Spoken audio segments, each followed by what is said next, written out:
Good morning, everybody, and welcome to the Unitarian Universalist Church. That was a very familiar tune and very lovely. Thank you, Amy, and thank you, Kristen. Don't forget that during the service, you can enter your personal joys and sorrows in the chat room, and I'll summarize them when we get to joys and sorrows later in the service.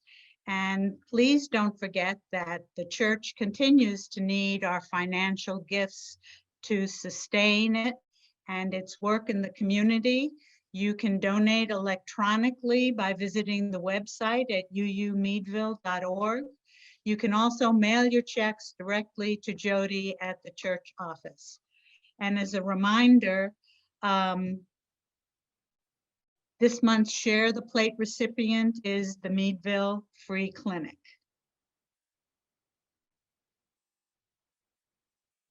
The opening words are also very beautiful. It's a poem by Alexandra L. called Rebirth. There will be moments when you will bloom fully and then wilt, only to bloom again. If we can learn anything from flowers, it is that resilience is born even when we feel like we are dying.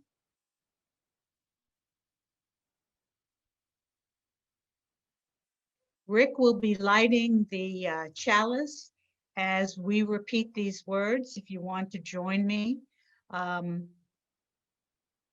May the light we now kindle inspire us to use our powers to heal and not to harm, to help and not to hinder, to bless and not to curse, to serve you, Spirit of Life.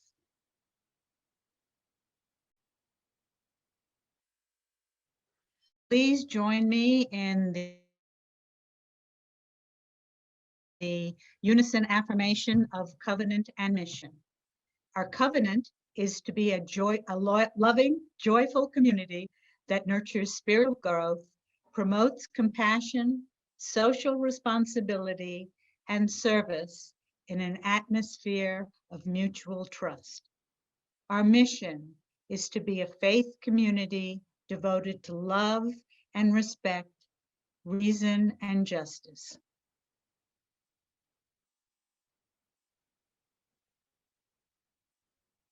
Our February hymn is one of my favorites.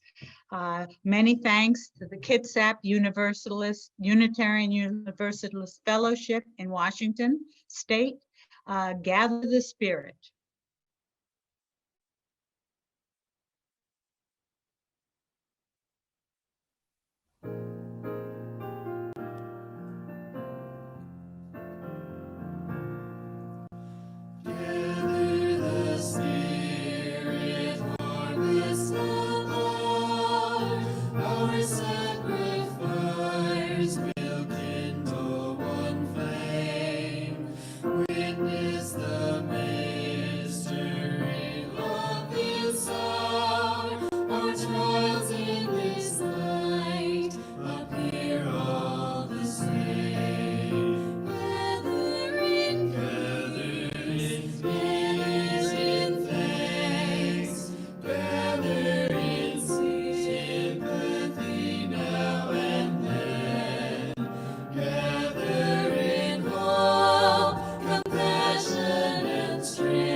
Gather to celebrate.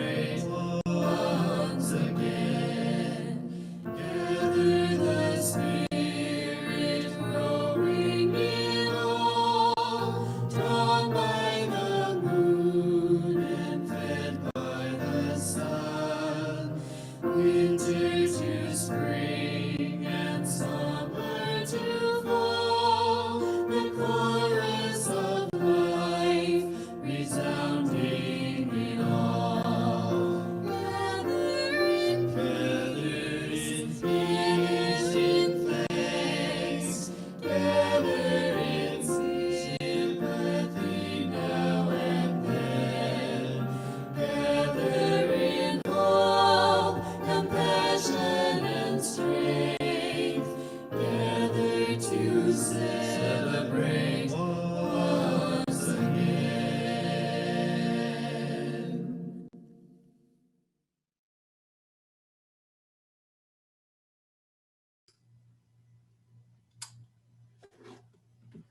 So at the after I've spoken for a bit, we'll have breakout rooms, and there are a few questions for you to consider during that time. One of those is just to think a little bit or reflect a bit on how change is affecting you, and to think about what you can do to cope productively with the stress of change. And change is definitely stress for all of us.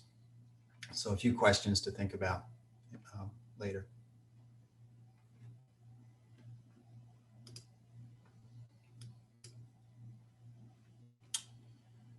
So before I kind of start speaking, I'd like to take just a moment and invite us into a moment of meditation.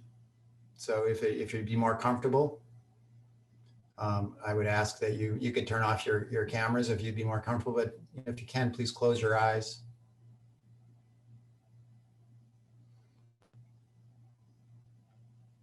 Take a deep breath. And allow yourself to feel yourself here.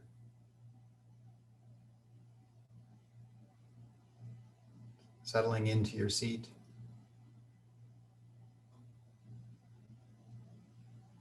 And in all the great spiritual teachers talk about the light that's within. Take a moment and open yourself to the light that's within you.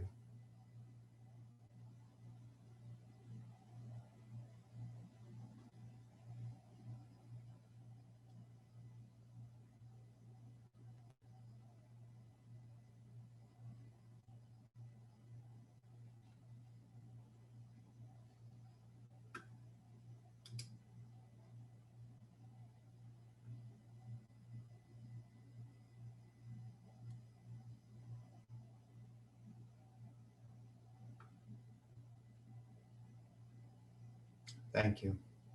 And thank you for joining us this morning. This morning, I'm going to offer a few thoughts about change and how we cope with that. And we'll have a time to speak with one another about that. Some of you will remember the wildly popular book, Future Shock, which was 50 years ago. In the book, Alvin Toffler and Adelaide Farrell argue that humans were beginning to experience future shock. They describe future shock as shattering stress and disorientation caused by change happening too quickly for people to adapt. By 1970, they postulated the rate of technological and social change had increased to the point that the human psyche was no longer able to keep up and adjust. They posited that increases of anxiety, mental health issues, and social unrest were the likely result. That was 50 years ago. By contemporary standards, the rate of change at the time Future Shock was written was relatively pedestrian. Let's just consider one technology as an example. In the 25 years since my kids were born in the world, they're still quite young, we have all but abandoned landline phones. We whizzed through a brief flirtation with flip phones and Blackberries. Just 13 years ago, the iPhone introduced the modern smartphone era, and we now think nothing of connecting on Zoom. Video calls, which were the stuff of science fiction 20 or 25 years ago, are now commonplace. Large industries that thrived for decades have crumbled, and entire new industries have emerged. Some of the world's largest companies, Apple, Amazon, Google, Microsoft, Facebook, didn't even exist 50 or even 25 years ago. And they operate in businesses that would have been hard to conceive of in 1970. Change is relentless and increasing in velocity.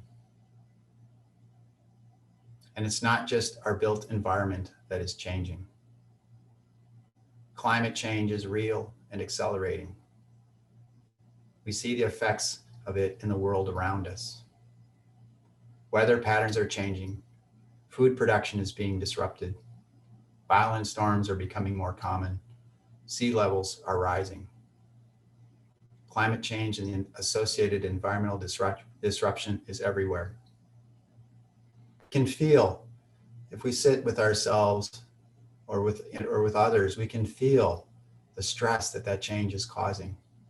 It is a lot for us to take in.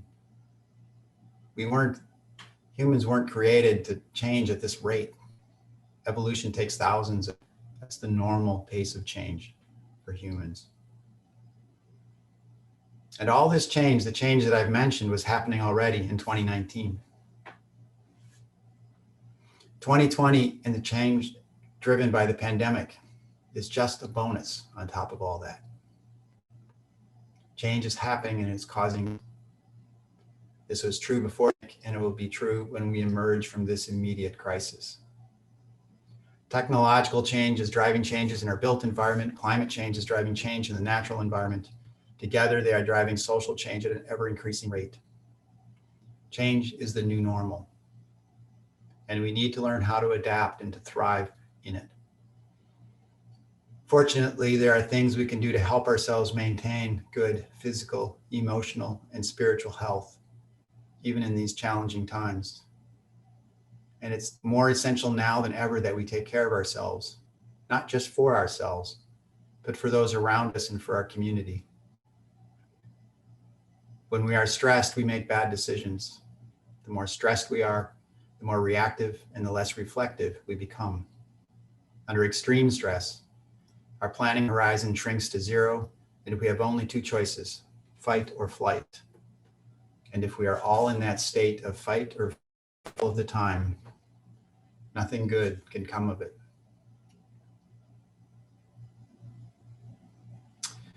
But if we can calm ourselves and recenter, even when others around us are becoming overwhelmed with changes, our calm can help them regain theirs. Our centering can help others find their center. Our light will call to their light.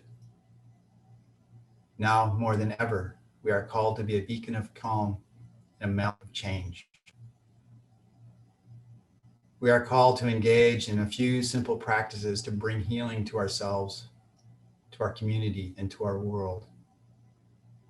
These practices are not radical. You already know them. And maybe we can take a moment now to practice just one. Let's all breathe for just a moment.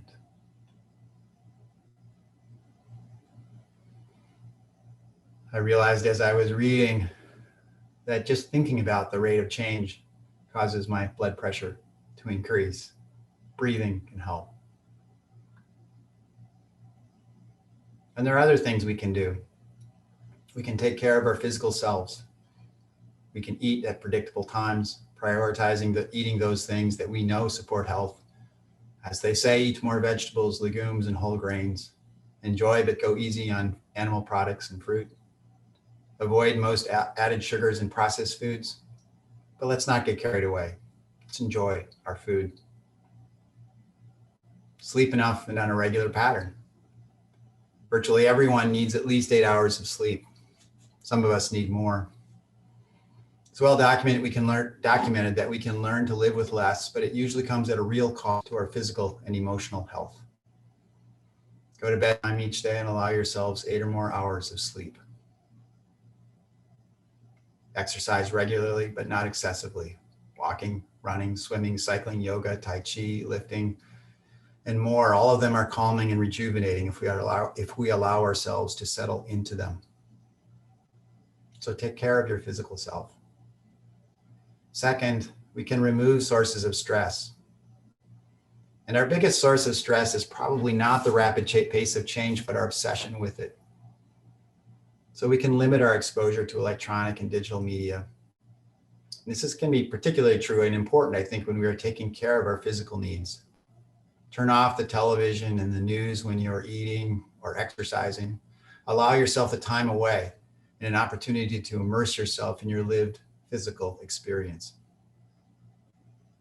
And then there is, at least for many of us, there's our phone.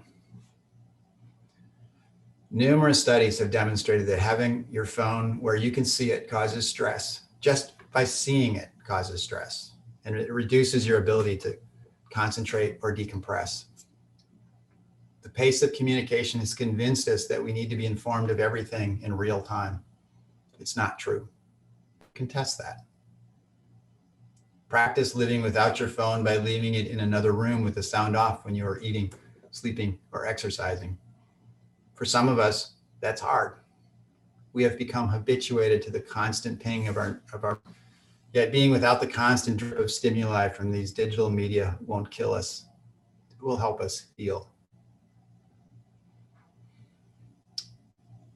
So we can take care of our physical selves, we can remove sources of stress, and third, we can build community. Human companionship is essential to our emotional health, and companionship is more than keeping up with people on social media. It's making the time to actually talk to one another, to go for walks together, and when the pandemic is over, to get together for meals again. In this moment, those of us fortunate enough to be living with our partners or our families or a group of friends, it's easier to have that connection with others. But even when we're living together, we need to make sure we are creating opportunities for real connection. It's more than just sharing space. It's actually being with one another in real ways. Another aspect of community is helping others and engaging in social action. Through helping others, we help ourselves, since it allows us to connect while finding some agency in a world where so much can feel outside of our control. So we build community. We remove stress, we take care of our physical bodies. And perhaps the most important thing we can do is to nurture our souls. When things are changing and when we feel threatened, or when we have no break from external stimuli like our phones and electronic media, we tend to focus externally and identify solely with the physical world. We forget that we are actually manifestations of light, as the great spiritual teachers have taught. We forget our source, the source of life. We forget that you are already whole.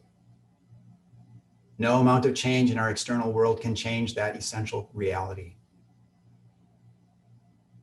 It is possible to forget our inner light, our wholeness, and we need some regular practice to help us remember.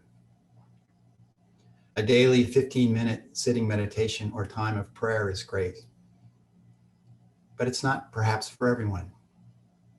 There are many other good choices. We can go for a daily walk in nature, leaving our phones behind us, or at the very least, putting them in the sacred silent mode. On our walks, we immerse ourselves in the beauty of creation, allowing ourselves to breathe with it. Or we can practice gratitude journaling at the end of each day by 5 things for which we are truly grateful that day. Or we can practice yoga, Tai Chi, running, or some other exercise as a moving meditation. Or we can sing every day. Sing loud so the world can hear you. Sing with heart and with love. These practices themselves are not hard, but disciplining ourselves to do them regularly can be very difficult. So I encourage you and myself to stay with it. If we forget for a few days, or maybe for a few months, or maybe a few years, that's okay. we can let that go and we can start again. The world is changing, almost too fast for us to comprehend. But your essential nature, our essential nature, is not. Let's take a moment again to allow ourselves to remember that we are already whole. We are manifestations of light. So I invite you again to close your eyes. Take a deep breath and allow yourself to feel yourself here, present in this body, in this space, in this time. Sink into your seat. Open yourself to the light that we know lives within you.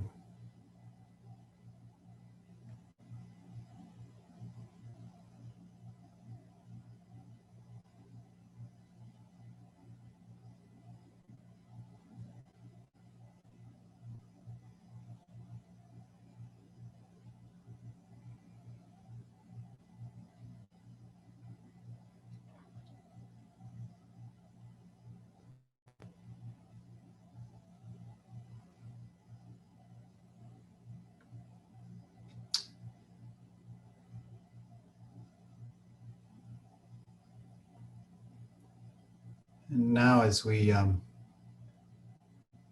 move into breakout rooms, I encourage you to reflect, if you can, primarily on what is it that you can do or that you do to help you find your essential wholeness. How is it that you remember to be whole, to stay whole, hang on to that in this time of change?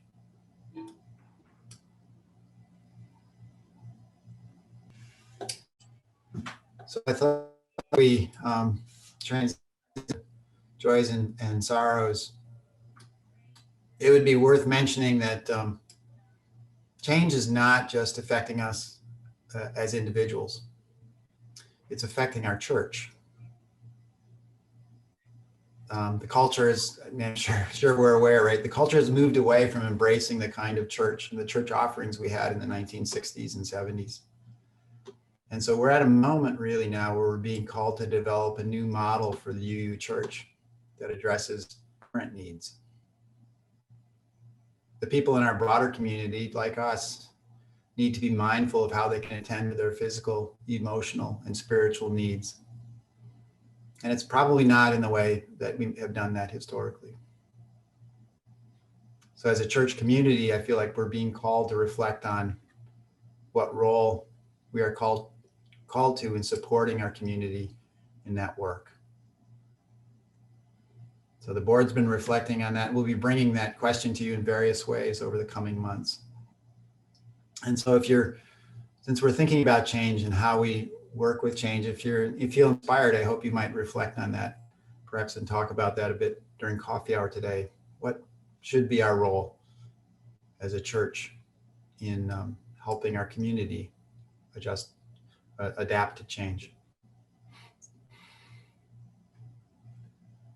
So at this point, let's move into joys and sorrows. We have about 4 or 5 joys and sorrows today. The first one is prayers for Cynthia Burton, who is in Meadville Medical Center. Deb, are you here and you can fill us in a little bit about how she's doing? Actually, Peggy's probably better up on it, but she's doing better. She's getting the treatment that she really needs in order to help her diabetes. And eventually she's going to be moving to rehab at Westbury, but I'm not sure exactly when yet. Okay, thank you. Mm-hmm. So we have prayers for Cynthia Burton at Meadville Medical Center. I have 2 juxtaposed joys and sorrow, a joy for the snow on Woodcock Trail, and a caution that some of the deep snow will inhibit animal life in the wild, and some prayers for the wildlife that's at Tamarack, especially an eagle and a vulture that suffers from lead poisoning. So keep that in mind. And then please continue your prayers for Pete Labar as he recovers from his medical difficulties.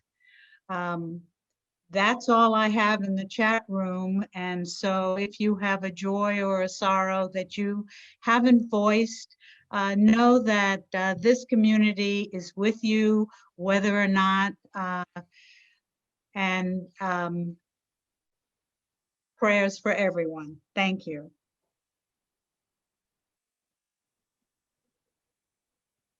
I know we've had some silent reflection during Rick's talk, but let's just take a little bit more time to sit in silence and reflect on the joys and sorrows heard today, as well as those unspoken in our hearts, and what has been said and what we've discussed.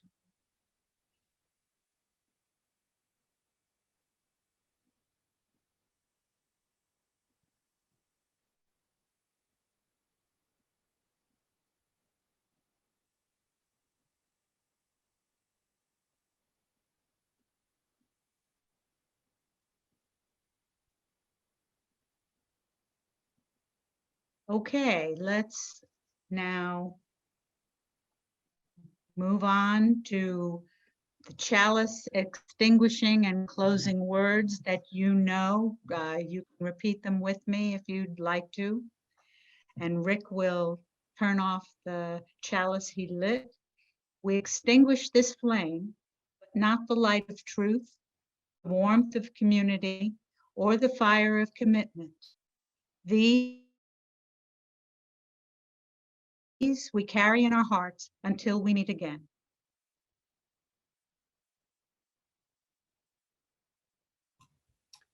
All righty. I want to thank everyone for coming on this Sunday, February 14th. In a moment, I will be placing you into breakout rooms. I hope that this conversation that you've had earlier in breakout rooms or internally with yourself, that you can find some words to share with others, and that you have a wonderful rest of your Sunday. Thank you, Kirsten.